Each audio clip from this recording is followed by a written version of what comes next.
My name is Megan Ellsworth. Welcome to the Canadian Roofing Expo, live from the RoofersCoffeeShop.ca soundstage.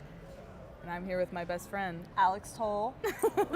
This is the Alex and Megan show, but we're doing a little bit different. I'm gonna ask Alex some questions about how the show went. So let's dive right in. We're end of day 2, end of the show. Yeah. How was it, Al?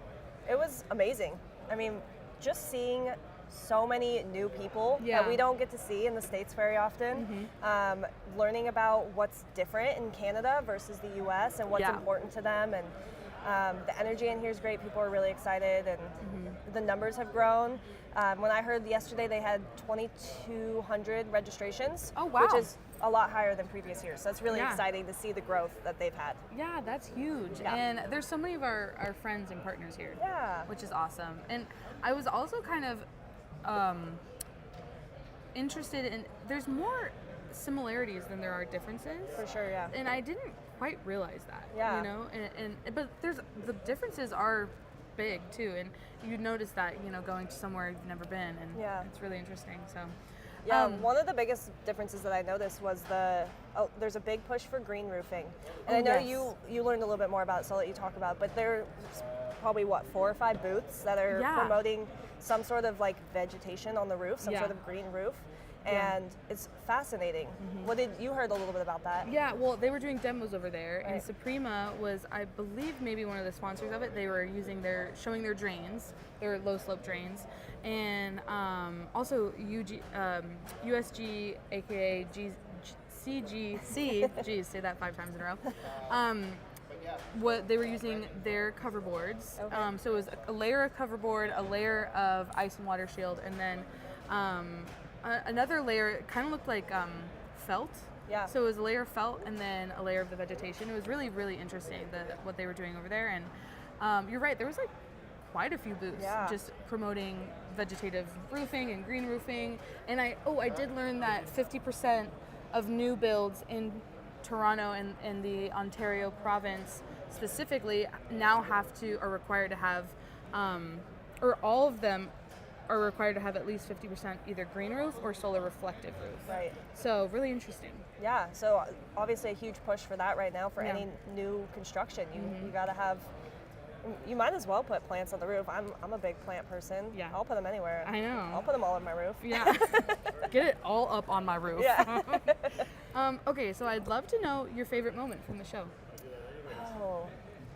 Kind of a tough one. Yeah, well, we did do the podcast with Roofle earlier, which was so fun. So keep an eye out for that. I don't know their release schedule, but that was fun. It's the Profoundly Simple podcast. Yes, thank you. And just silly, goofy, but also important topics that you guys were talking about. So really fun. That and just getting to meet so many new people and getting to know the culture here a little bit. We went to the Blue Jays game last night. Yeah, so fun. Which was so fun, and getting to, just go to the ball game. It was really fun. So it was a good time.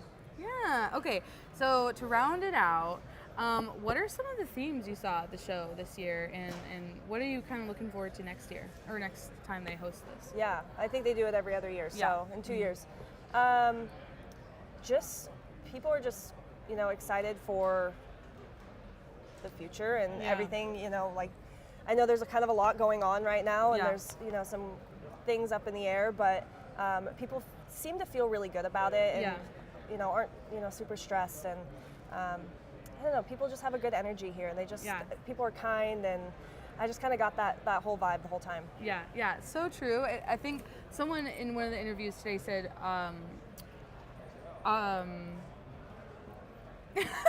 tentatively optimistic. Yeah. Or, hesitantly optimistic, and just looking towards new business and good business for the rest of 2025. Yeah, I think it's important to just be able to adapt to whatever's going on and stay positive and make it work. Yeah, absolutely. Well, this has been a great show. Yeah. This is our first Canada show. Yeah, so fun. And we're really, really happy and proud and excited to announce our .ca. So you can go to RoofersCoffeeShop.ca to look at our entire Canada page, and also you can find that also just RoofersCoffeeShop.com as well. But we're really happy to be here and interacting with our Canadian brothers and sisters, and just really empowering and uplifting the Canadian market and roofing industry and economy. So really happy to be here. Yeah, definitely. Special shout out to Zane over here running the camera. He's doing great. He's here in Canada with us. Oh, he's gonna make an appearance. Oh, there he is. And then a big shout out to everybody at home. Heidi and Karen let us come here by ourselves. I don't know why, but they all say hello, and thank you to the home team for getting everything going and staying afloat while we are here in Canada. Yeah. Yay. Thank you so much for watching all of our live streams the last 2 days. It's been so great we've had so many people in our booth. It's been awesome. It's great. A lot of great new connections, some old connections. Love it. Yeah. We love seeing our friends, so come find us at the next show. Where are you going next, Al? Well, you and I are going to the Exterior Contractor Alliance Women's Retreat in May, so very excited about that. And then the Florida Roofing and Sheet Metal Association in Kissimmee, Florida, and that is in June. So we'll be there. So looking forward to it. Absolutely. Okay. Well, I'll see you later. Yeah. And we'll see you at the next show.